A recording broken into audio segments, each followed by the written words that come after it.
Welcome to the Digital Marketing Insights podcast, brought to you by Brightside Digital.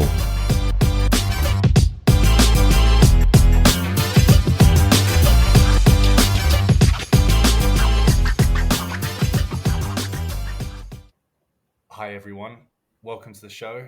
I'm delighted to say we have Onoir with us today, who's a digital artist and someone I'm very excited to speak to. Onoir, how are you doing? I'm fine, Tom. Thank you for having me, and Happy New Year. Happy New Year to you too. Onoir, can we start off by you telling our audience a little bit about yourself and your career to date, please?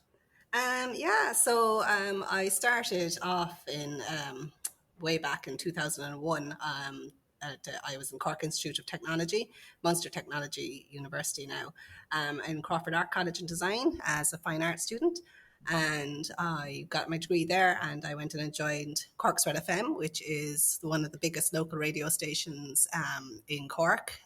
But actually, it wasn't when I joined. It was only 3 years old when I joined Red FM, and I started with them as advertising campaigns, sponsorship, digital campaigns. Then when digital came on the scene, and basically I was selling promotions that would involve on-air campaigns, and then included the social media, because Red FM's social media at the time was a very youth station. It was very strong, and we started doing campaigns there. I was with them for 15 years, so I really saw the development of social media through Red FM as well, and it was a really fun time. I decided to grow up then, and I said I'd go and join the Delata Hotels group as business development manager. In that time as well, I went to the College of Commerce and I did digital marketing level 6 there in 2013, when it was all still relatively new in the commercial sense.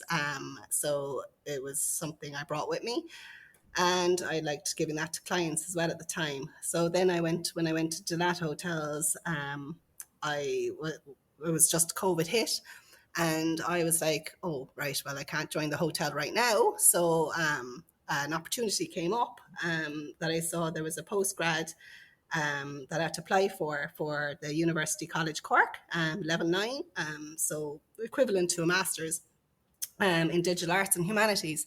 And I said, you know what, I'll apply, and I put everything into it, and I was given the space, and I had the year off anyway because of COVID. So I learned everything there from data visualization to digital arts, and I started using my fine art skills in there, and all my social media skills. So Delata saw this, and to be fair to them, they asked me to be digital marketing manager for 2 hotels because they're all opening up again, and I had to make the decision there and then, and it was very fast, and I was like, oh my god. So it was like, I said okay, so I took on the role, and before I knew it, I was managing 10 social channels between the 2 hotels, between Twitter, LinkedIn, and I was working with 2 digital agencies as well, because the 2 hotels were, even though they're under Delata, it was the Maldron Hotels and the Clayton Hotels. So they had different digital marketing agencies as well to work with. So different websites, arrangements, everything was so different for the both of them, even though they're under the same umbrella. So that was just a blur, and I did that for 9 months, 10 months, and I did it really successfully. We came up with some really great campaigns, like sustainability campaigns, where we, asked guests to come onto our social pages, and after they stayed with us, and we gave them a pot and a plant, and then the children went off, they planted their sunflowers, and then they would post digitally their pictures of their sunflowers and their development, and then we basically awarded them with the free stay for the best sunflowers. So we got some lovely entries on that, and it just was great for the theme of the time, sustainability. Yeah. And it kind of blew up there, and it was great. And then I went off and I became a market development manager for the Delata Hotels, and that included the outdoor eating area, and I had to promote that. So different markets of the hotel, I had to go through digital, through their digital sites, and we decided to get the big artist, Peter Martin, well, renowned artist now, Peter Martin, street artist. And we had the talks with him, and we talked to the council, and we used our contacts there. So it was great working with a progressive GM like Robert McCarthy at the time. He said, look, Onoir, you have the brains and the contacts to do this. Just get it done, and put it all over the social feeds and push it, the hotel as the new modern hotel in the city with this sort of new location. And so we did, and we got the funding from the council, and then we set up two big street artists with Pete Martin, and we came up with designs of portraying the history of Cork, of the South Mall, and we put it down. Peter Martin got them painted, and I put it all through the social. And it just became a tourist attraction, and it did draw a lot of attention to our social feeds and to the hotel itself. So when I had that done, I was approached the Maribor, and I knew Mary Bernard. She's the sales and marketing director here in the Maribor, and it's a lovely 4-star luxury hotel. So Mary said, are you looking for a role? And I said I would, but it needs to fit with what I'm doing personally. And she asked what that was, and I said, look, I'm trying to set up my own little business, which is called Creative Assets, which is basically digital art and selling digital art, and drawing, producing and selling digital art. And she goes, well, we came up with like, okay, you only live down the road from the Maribor. You could do 4 days here, and you could concentrate on your own work on your own time, and they'll both feed into each other. And I was thinking, yeah, that's great. So we shook hands, and I'm here now, and here I am now with the Maribor Hotel. Love it. And what would you see as your main strength in digital at the moment, presently, Onoir? My main strength, I think, is definitely would be social media, and able to push whatever incentive we have here, and basically market any product or any artwork actually as well through the social feeds, organically and paid. I find that I'm in the middle of developing my own website from scratch. And I just find that my strengths are, doing things a little bit differently. I mean, I know we all say we do things a bit differently, but I think when you're an artist, a true artist, like, you always think creatively anyway, and, outside the box. And you know what? It's not caring what people say. If you're in a massive meeting with a load of people, and you go, well, I think this would be a great idea, and they're all looking at you as if you have two heads. And but then it's getting the trust of these people, and then actually executing the projects, and they really come to fruition. But definitely social media, and being able to create good content across social media, I think, and different content, but keeping it unified to the brand. So yeah, that would be my biggest strength, Tom. And you've already spoken about great campaign work you've done in the past with the sunflower example. Yeah. Is there any other campaign work or stuff that you'd like to talk about, especially integrating your social media and kind of your artful eye? Is there anything you're really proud of? Yeah, I suppose there's many over the years. I think even back in the day when I was working with Red FM, where there was no rules back then on social media, it was fab. It was so much fun. Like, there was things like, I did a lot of stuff with the Metropole Hotel as well, because they were clients of mine. They were the hub of the jazz, and at the time, as I said, social media was so new, and we decided we come up with and integrate a lot of social media into these new campaigns. And when they're going out on the radio, we'd mention that it was also on our social feeds. And then I'd also put in, like, we'd make videos of the Metropole, and then I'd ask the Metropole for a prize halfway through the video. But all this was never kind of done before. So it was all new. Or I would go, well, we'll ask a question and people have to answer, but the answer's in the video. And people were kind of stunned, going, what do you mean? Like, people aren't going to watch a video? Well, they will if they're going to get a night's stay, a B&B and dinner, Yeah. So I said, but the answer will have to be 30 seconds into the video, so the audience had to watch it. It got massive traction and massive amount of likes. It's still out there actually to this day. And then we kind of adapted it then the following year. So all these things were relatively new. And I think even today now, the most recent one there, we did the Christmas campaign here with Christmas vouchers for the Marber here. Now they had a very good sort of structure in place as was. I was just adding on to it. So we'd have a cyber campaign and they had that kind of already organized. And then we'd push through the cyber, but cyber early access was, I'll say, the 18th of November on. Then we hit cyber, and then we'd hit Black Friday, then we'd hit cyber, and then we have to go straight into Christmas vouchers. Now the problem with that is where you make, everyone wants the 25% added value on their voucher during the cyber promotion, but then straight after that you're going to Christmas, and then that discount is taken away. So how do you keep the traction up? Was the challenge. And the 12 days of Christmas giveaway is obviously one idea. Now many hotels do that, but it's all logistically planned. I mean, when do you do your 12 days? Like I did approach them and say, look, we're not going to do it straight after the cyber campaign. They're going to wait just at the peak of Christmas shopping, which is usually the 2 weeks previous Christmas. Now, like, you're watching sales from cyber be massive and then just decline dramatically for the first couple of days after cyber campaign ends into the Christmas campaign. But when we started doing the giveaway idea was not just give away anything. We give away what you could buy with a voucher from the Marber Hotel. So day one would be an afternoon tea. Day two would be a €50 voucher. Day three would be,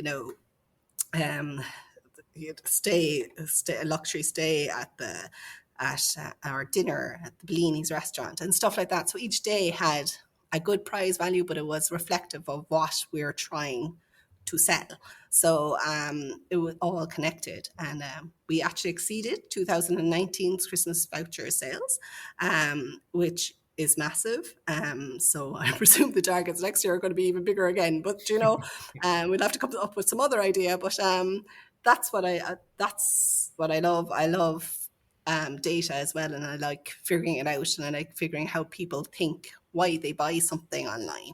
I've noticed, and you probably noticed this as well, and people who are listening probably have, I've noticed that stories on Instagram have given so much easy access to sell things. So for instance, with the link attachment, so what I've noticed is, like, I do it myself.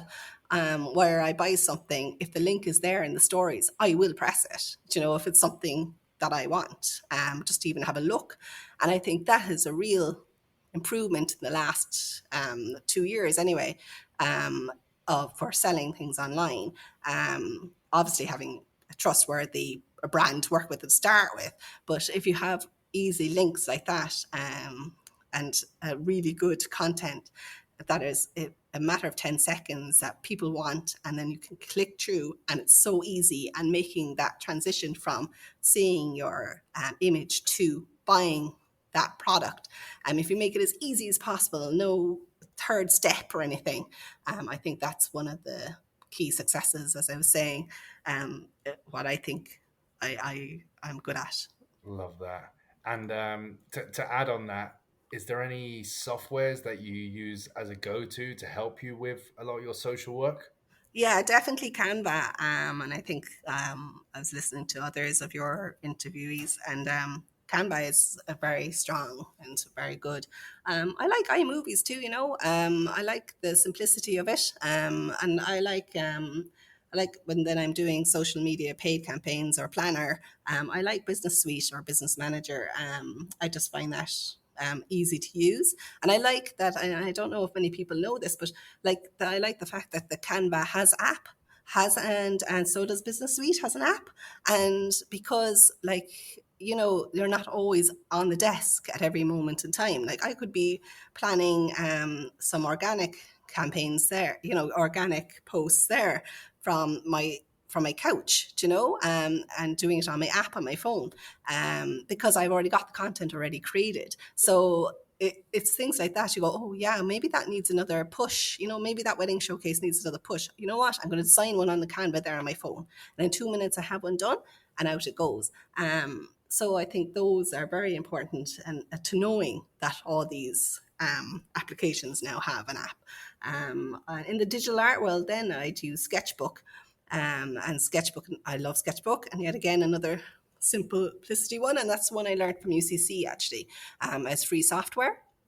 And it's just when I started using Sketchbook, the fine art, it's very hard for a fine artist to, the traditional fine artist, to actually go, right, I'm going to actually invest in a new iPad, and a new iPad pencil, and I'm going to do this, and then once you do, though, once you have these applications and these programs, you realize, like, they're just an aid to help you in anything you do. Like, your creative is you're the creative person. The computer is only just an aid, so the programs are an aid and a way to help you. So I just think that, I try to discover as many programs as I can, and there are so many of them out there, obviously, but get good at one, and then a lot of the applications, a lot of the programs are the same on each software, so it's just learning all the time. Yeah, and that nicely leads on to my next question, Noel, which is there any websites or publications or anything where you go for new information, or social medias or anything? Is there any advice you can give our listeners of where to go to get new insights? Yeah, definitely. I think we all forget when we keep looking, as I call it, rabbit holes. We open up one application, we're down that rabbit hole, and we're forgotten what we're actually doing there. But I think LinkedIn is actually fabulous for Vimo ad role, and all these digital marketing institute. They all post more information all the time. I mean, you can get lost in the amount of information, but like, I just think I've noticed LinkedIn is actually really coming up there with more precise, good information from reputable places. But I definitely would say just to keep watching out for LinkedIn and going through that. And as I said, Vimo and AdRoll and all these people who post up every day. Really well said. To add to that, is there any areas that you're focusing on upskilling into at the moment, and why? Yeah, so I'm looking into NFTs, as I was saying, non-fungible tokens, and AI, but fine tuning. So my whole thing behind this is, like, I set up creative assets because I want to fine tune my traditional drawing and incorporate it even into the digital. So to do that, like, I had to look into this kind of area, and I think what shocked me the most is when you do this, that there's so many illustrators out there now at the moment who seem to be very scared. I don't know if you've seen it yourself, of AI, and I'm just like, to me as an artist, it mind boggles me to be scared of anything new. It's so, like, with you shouldn't be scared of anything. Like, I see them trying to ban the development of AI, and what I've learned is that AI is just new technology that can aid the artist, the true skill and the development of the learning of the old and the new, and forming your own creation, So AI is not a sentient being and doesn't feel what we feel. But if we use the linear thinking of AI and, the lateral thinking of a creative mind like an artist, we can bring forth new art and illustration. And it kind of scares me to see people wanting to stand still and call for the ban and moderation of art. Like, that is so far removed from the liberal creative mindset of any true artist. Like Andy Warhol and Vermeer and many artists were ostracized from the art world because of this. Like, you can't stop AI. Right, it's there. Yes, we can kind of look at protecting ourselves. I know people go on about plagiarism and copywriting, etc. But you all have to remember, like, that every idea has stemmed from another idea. That's what it's all about, bringing everything together. So I've looked into this more and more, and because it's so new, and I get it, like, people are scared of losing their jobs or whatever. But for society to move on in the creative world, We always have to, like photography went through this, graphic designers have gone through this. It's here now in the art world, and that's something we have to keep a look at. And I think with NFTs, there is a way, like with an NFT, a non-fungible token, it is a way of owning your art, right? So like it is a way you're on the blockchain, so like with people so scared of AI, maybe they should look at an AI and NFT together and see there's probably a solution there for this fear. Yeah, well, like my next question would be about emerging tech and different areas that are coming in digital, but I think you're hitting on two of the major ones at the moment. Mm, Obviously, OpenAI is Chat GPT platform you're using mm. at the moment. Is that something you're actively exploring, the whole OpenAI area? Yeah, it is. It's like well, at the moment, the NFT Go, I use NFT Go to mint my creations. Like I'm at the stage where I'm drawing my own work on digital art. Now, even if you go back even a bit further there, Tom, some people think that drawing digitally isn't artwork. Do you know? Yeah, So like, and you're looking at them going, oh, but it is. Do you know? Like for someone to make a GIF, even that's creative mind, and yes, everyone has a right and ownership and stuff like that. But as I said, you got that idea probably from somewhere else. It's just you don't actually know where you got it from. So, like AI is, as I said, it's artificial intelligence. It's in the name. It's not sentient. It does not have our feelings, not yet, anyway. It doesn't have any of that yet. So, I just think it should be, instead of people going, oh, ban this, or we're not going to employ people because they have AI on their portfolio. It's just, no, you should be employing people who are experimenting in different avenues, because before you know it, you're behind, So that's the way I just see it, I suppose. yeah, really well said. And unfortunately, and all I could talk all day about this. Yeah. I could discover it, but we have a time constraint. So I'm gonna Yeah. end with our last question, which is: if you could bottle up one personality trait that you have that you could pass on to others, what would it be? I suppose the ability to stop and ask why. Always ask why, because everyone, posts things up on social media, and everyone rants and has a rant, and no one seems to stop anymore and ask why. So to do that, and to be mindful as well of other people and their thoughts and feelings and their situations. I'd like if people, took that a bit of humanities and ethics out there, right, in the digital or whatever you're doing, and I think if we could bottle that up a small bit and just, pass it on, that'd be great. Well said, really well said. I know if anyone wants to reach out to you or get in touch with you, how can they? Well, I have a few websites, but honorobrien.com is probably the best one. That's about my learnings and my teachings, and that's where you can contact me as well. And then I have obviously creative assets as well, but honorobrien.com is the easiest way to get a hold of me. Yeah, I'd suggest everyone listening to definitely check out Noah's work. It's very good. And Thanks. yeah, thanks everyone for listening, and thank you, Noah, for being on the show. Thank you, Tom. Thanks very much.